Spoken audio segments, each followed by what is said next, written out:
morning loop, it starts right now. Morning, nation. Morning, Keith, John, crew. So, Sterling, do you think John is a back-in or pull-in guy? No, Keith, get your head out of the gutter. Or shower. We're talking parking lots, dude. Also on deck, the body check. Are you strong in the gym but stiff in real life? The boys have a smarter mix to test today. And later, we're talking remotes here, remotes there, remotes everywhere. It comes with a plan to save your sanity.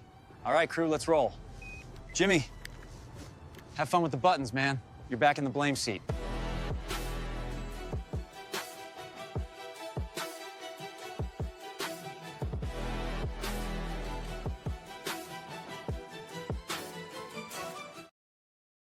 There's my boy out there. There he is. Oh, you just put a big smile on my face. Hey, Ross, ears up. Look at my smile. I love it. Rosen Friends is in the communities. Oh, that's Rosen Friends. Oh, I thought it was Rosen Friends. Why do I think it was Rosen Friends? I got to tell you why. We have an incredible member of the community. His name is Ross. He's going through a journey right now in life, and he has been using our show as his accompaniment. So I thought maybe he was out there listening. I wanted to say, good morning, Ross. I hope all is well for you. But hey, Rosen Friends, Jimmy is just as good. What a shake and Rose. Good morning and welcome to Mornings in the Lab with Keith, John, and Friends, your morning live show experience. We get up and get after it every single day. 8 o'clock right here on the big show, 7:30. I see the man with the handsome tan, Matt Roof, joining us, Kindness Rising here in the comments, 7:30 Eastern time. Rose, if you're looking to get up on the right side of the bed, not the wrong side. No, the right side. Yeah. Or is it why don't we say the left side? Anyways, the right side, you got to get up with Matt. And if you're in a relationship, Rose, I'm sorry, just tell your hubby or your female partner that you're going to get up with Matt. Yeah, true story. He'll be like, what? Who's Matt? Handsome Matt. And hey, guys, if you're brand new to the channel, I welcome you. Welcome to Mornings in the Lab. I encourage you to subscribe, like, tell your friends about this big morning show happening right now, right here, every day, 8 o'clock live Eastern time, YouTube, LinkedIn, and X. And hey, if you're not watching the show live, I'm not sure why. Come join us live, 8 o'clock Eastern time. And hey, the comments are open between two streams. The vertical stream is happening. The horizontal stream is happening. We are all combined into one. And in the second hour, opening up the phone lines. Jimmy, I see the big dog getting ready there. We got this. The phone lines will be open in the second hour. 431-300-3005. Of course, if you want to send a text, send me a voicemail. And hey, guys, what I'm finding is most of you guys are shooting me texts after the show. It's the best way to communicate and connect with me. So please do that. If you're stuck, you want some insight, you just want a positive jolt of energy, or you just want to say hi to the handsome chief, there you can go. 431-300-3005. Jimmy, let's bring on the man with yesterday's no energy, John Anderson. Yesterday's no energy. That's what my title is? Dude, I love you so much, but you were fucking slack yesterday, brother. I'm just telling you right now, you were slack. I got off the show. I was like, Jimmy, Anderson was slack, man, and I'm going to call that motherfucker out tomorrow because I love him. You were slack yesterday, pal. I was worked, brher. I was worked. I know you were. No question about it. No question about it. Yeah, it's funny enough, I didn't expect this, but I'm actually feeling a noticeable step better today. Oh, dude, yeah. Yeah. Which is weird because normally after a drive, I wouldn't notice feeling better. Yeah. So I think I may have hit my tipping point or something. I don't know. But dude, I had to tell you, man, it's like it's my nature, dude. I'm an extremist. So I always push the fucking limits. Sherlock, it's why we get along so well. And I push the limits and I get to a certain point. It reminds me of I was actually talking to one of my training partners when I was bodybuilding. Oh, yeah. And because I was talking to him, it kind of brought me back into those memories. Oh, you know what okay. I mean? Like, yeah. Because it was wild. Because you talk to somebody from high school, all of a sudden you kind of start remembering shit from high school. Yes. You know? Yes. And I was talking to him and I was like, dude, I almost feel like I'm, a month out from a bodybuilding contest. Oh, yeah. And it's like, I got a month to go and I'm just fucking beat. And there's nothing I can do other than just keep trudging forward. Yeah. I was feeling that, but keep in mind, there's no fucking show.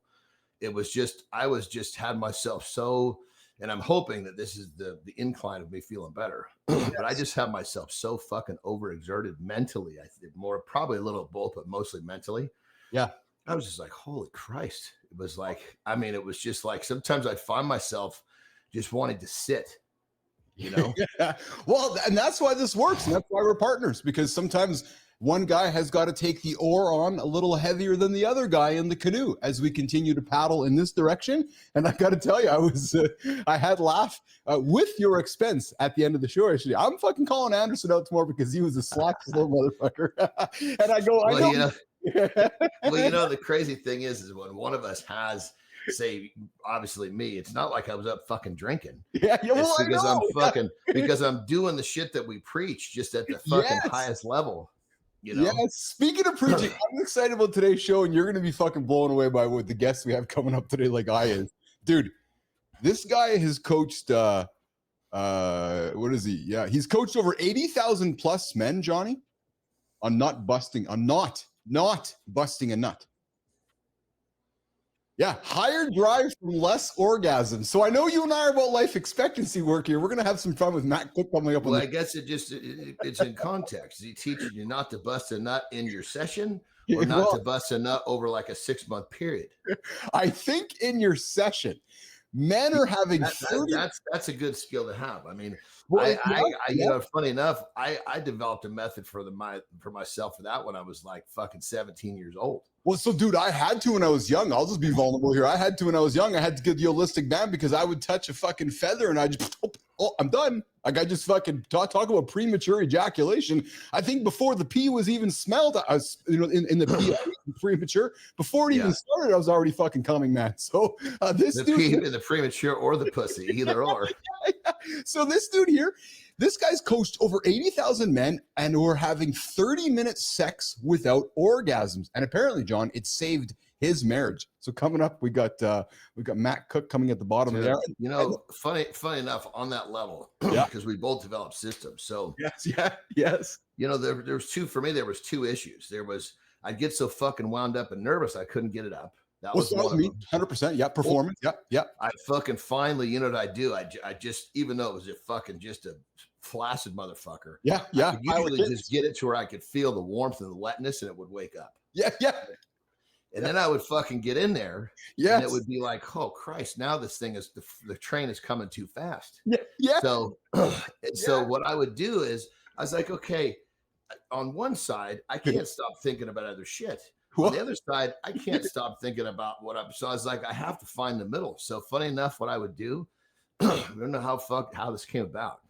I would think about baseball. Dude, I think so. Me too. I think that's most men's type kind of pastime. I'm not sure why we think about baseball, but that was my go-to as well. Baseball. Yeah, true story.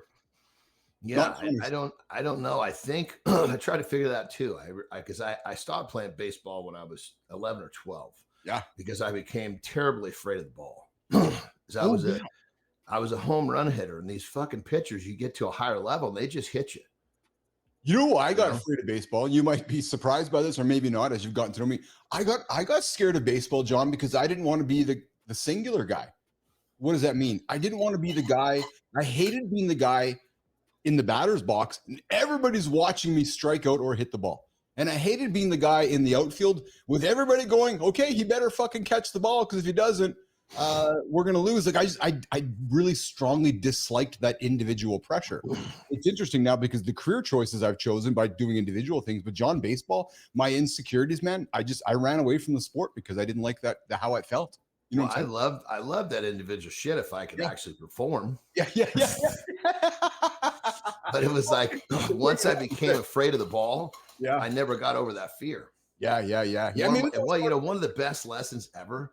I told my mom, I said, you know, and one time she was actually out of town. My grandma took me to my games, and she said, how did he do? And my grandma's, he got hit 6 times. And she was like, oh God, you know, these things are coming fast too. Yeah. So I told her, I said, Mom, I don't want to do it anymore. You know, I want to quit. And she said, you can quit when the season's over. You're not quitting in the middle of the season. Yeah. That was the first time I ever experienced the difference between finishing what you started, then choosing not to continue, or fucking quitting. And that What a was great, probably, that stuck out. I mean, I could still remember everything about that conversation. what a great simple lesson though, eh? Like that lesson in itself. I don't know if, you know, I hope those lessons are still being taught in today's world. I know we have such a world of empathy and compassion that well, it's okay to quit. No, actually, let's follow through and finish and then talk about why you might be wanting to quit. And maybe we reframe, John, using the word quit. Maybe it's not quit. Well, you know, I don't think I used the word quit. I think you know what I mean? said, I think I don't want to play anymore. And she said, that's fine. You can choose not to play anymore when this season's over. Yes. Yeah. Yeah. Roofy, you're right, man. Interesting that you host a show now to know where to hide when you're alive. Yeah. It's funny because when I was doing my baseball thing as a young man, I was scared to be in front of the. Hey, so here's a question for you. Since we're talking with Matt Cook about, not busting nuts after 30 minutes, here's a good segue. Are you I know Terry does most of the driving when you guys are hanging out, but when you're driving, are you a back-in parker or are you a pull-in guy? I'm serious. Like, do you just pull in or do you back in? Are you what's your system for parking, John Anderson? Back in guys swear by safer exits.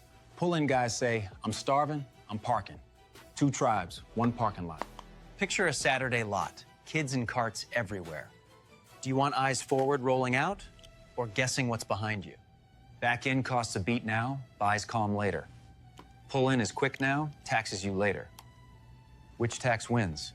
Speed now or safety later? Same lot, different bets.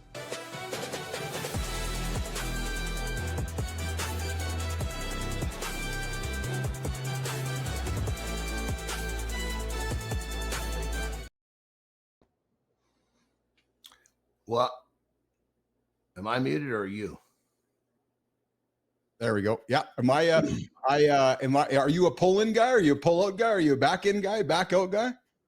Well, I think the first thing that I have to address there is I'm not going into these parking lots where there would be some form of risk or, trouble, if you will. Oh, no. If I was in a parking lot where I thought Terry do that? What's that? You let Terry take those parking lots? Well, no, meaning that we just don't go those places. Oh, okay. Yeah. Like I'll choose not to go somewhere if I know the parking lot's going to be a fucking mayhem. Yes. But I was going to say, in those situations, I'm like, Jesus Christ, my fucking cars are parked so fucking far away. I could get in and I could fucking drop the pedal and do a fucking donut leaving, and I wouldn't have to worry about it. Have you noticed in small town Americas that the idea of the diagonal parking is we're just losing that whole idea, right? People don't want to parallel park. They don't want to diagonal park. They just want to pull into a wide open parking spot. Is there a difference between diagonal park and parallel park? Well, yeah, because parallel park, you either back in or you kind of okay. Because you said parallel diagonals where they're coming at, like if you're going down a street, you kind of diagonal in. Well, think about all like those. Those are split. Think about all those old towns across America, North America, these little small towns with the main street and those diagonal parking, right? Those feel good. Yeah, they totally feel good. Yes. Yeah. So I put this on the table because I know, and I have been guilty of it. Our show's about awareness, getting guys to start their day. Guys, you're driving out today. Maybe today's the day you kind of just have a thought about how you might be doing your parking job. Because I know there's been times, John, I've gotten into the car with such routine. You just get in and just fucking shift into reverse, and next thing you know, you're backing into something, or you don't even pay attention, right? So, this idea of how do you park is, older drivers and anyone under stress, perhaps exiting forward or moving forward might be an easier way to park your vehicle out there on the streets of wherever you're at. So back in parkers versus pull-in guys, who's right? What's the best way to go about it when you're before the guest comes, when he transitions, I can take a piss. Yeah, we got a 90-minute transition. Oh, but yeah, Sophia Grant did an awesome transition for him this morning. Hey, so Jimmy, do we have that video with Howard Lerman? If we don't, I'm going to talk about it, but if we do, let's run it. There's a man who I have a lot of respect for, John. He's building a company, and we use the product that he's building. It's called Brome, and he dropped a video yesterday. And Jimmy, if you can run that, it's about 20 seconds or so. Run that post, Jimmy. If not, that's cool. But if you can run that, that's great. 'Cause I want to talk about it with John. A founder has so many things that are flying at them from all directions, and they just don't have time for social stuff. When people ask me if they should start a company, I don't say no because you don't want to discourage them. You just want to make sure they fully understand that it is a complete lifestyle, not like a monk, but you have to commit to a certain way of living where you are shutting out many things that normal human people do. Sam Altman says it's hard to have more than one thing outside of work. I think a lot of founders make the mistake of, I want to be a founder. Let me look at all these different potential markets and I'm going to figure out which one I can serve. I think that basically never works. I think you have to be bottom up. I think you have to feel the problem yourself and solve a problem for yourself. Because then at least you've satisfied a market of one and you know you have product market fit with at least you. I love that clip, man. 3 things jump out at me I want to throw you. First of all, product market fit, solving a problem first. You are building an incredibly vertically integrated peptide business because you recognize there's a problem you need to solve for yourself.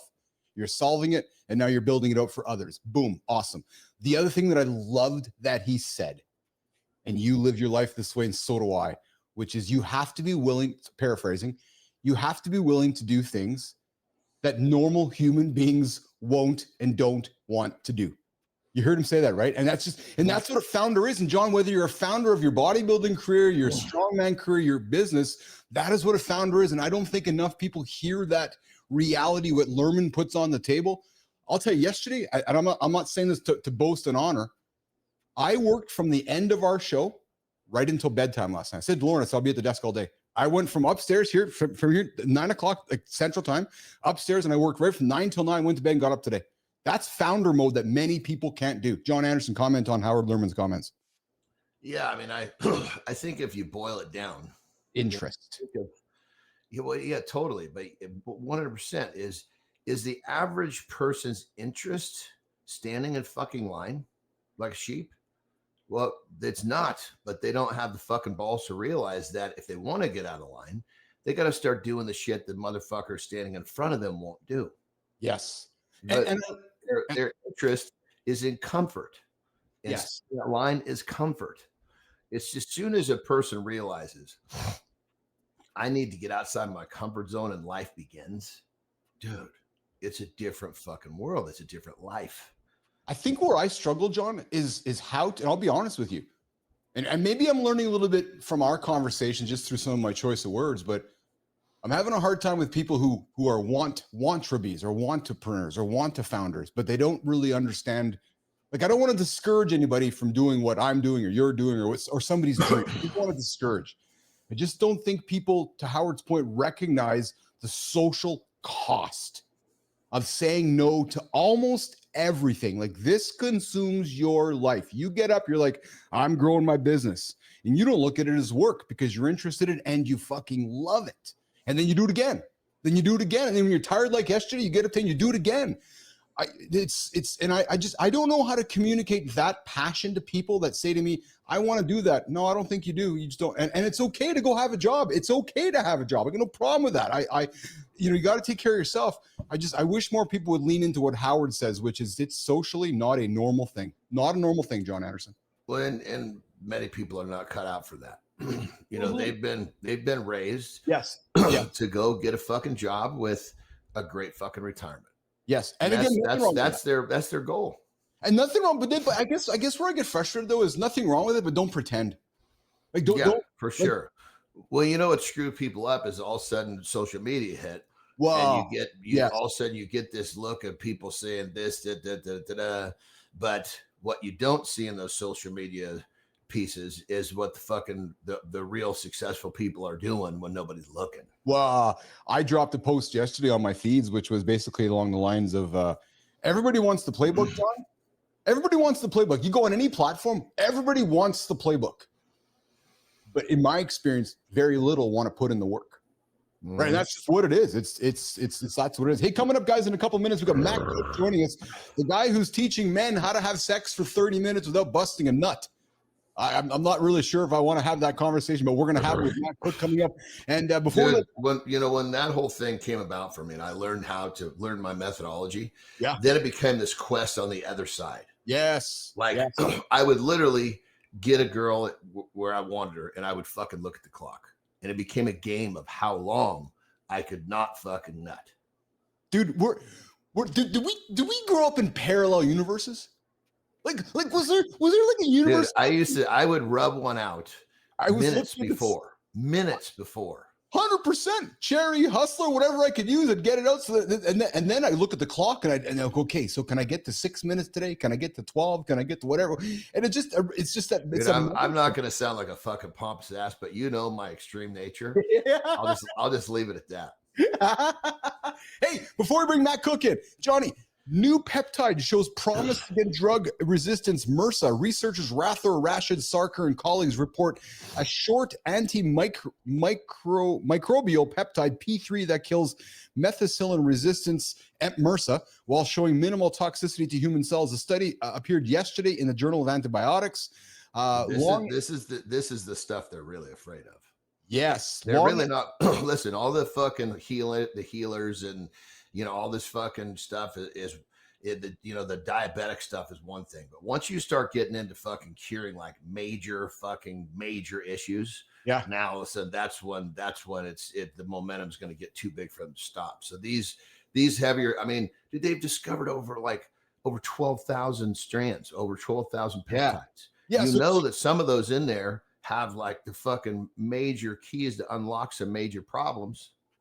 Yes. So guys, next steps in this study here, we're going to bring Matt Cook here in a quick minute here, John. The next steps in the study, the authors note that there's a need to assess the stability, the bioavailability, and the human safety.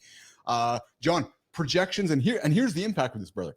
You know this, but there's projections of almost 40 million AMR deaths by 2050, which underscore the urgency in perhaps getting a hold of this deadly situation. So interesting. And I know we talk about peptides often on the show. You're a big proponent of it. So I thought this is interesting to put on the table. And you know what, pal, as we keep building our show, we will follow this news. And hopefully as we're building this, we'll hear something in months or years from now, which says, hey, this is now appearing in clinical human trials and we're having some great results with it. So, all right, Jimmy, let's do the opener with Matt Cook. Johnny, you got 90 seconds, brother. Let's do the opener with Matt Cook. We'll bring up Matt Cook. We're talking 30 minutes, no sex, no nut blowing, and the benefits to your relationship. Let's get after it, Jimmy. Sophia Grant, Matt